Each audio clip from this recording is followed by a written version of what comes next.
May kamag-anak o kaibigan ka bang nakatira o nagbabakasyon abroad? Halina't hikayatin silang magrehistro para makaboto. Narito ang kanilang mga dapat gawin. Pumunta sa pinakamalapit na embahada, konsulado, misyon, polo o MECO. O sa mga nakaschedule na overseas outreach field, mobile at akyat barko sa inyong lugar. Huwag kalimutan magdala ng valid Philippine passport. Kung ikaw ay seaman, dali ng photocopy ng seaman's book. Para naman sa mga dual citizens, dalhin ang mga dokumento na nagpapatunay ng inyong pagka-Pilipino.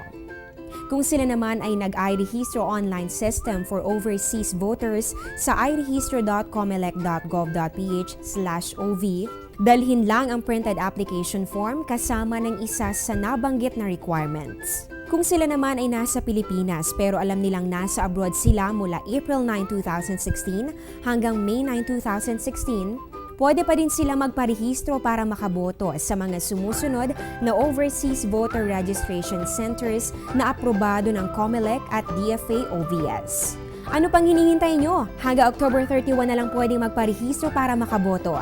Tandaan, your vote is our country's future.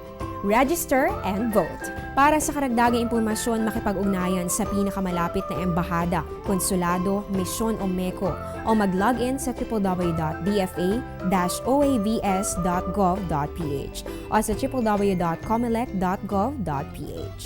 Isang paalala mula sa COMELEC, Department of Foreign Affairs at Panahon TV.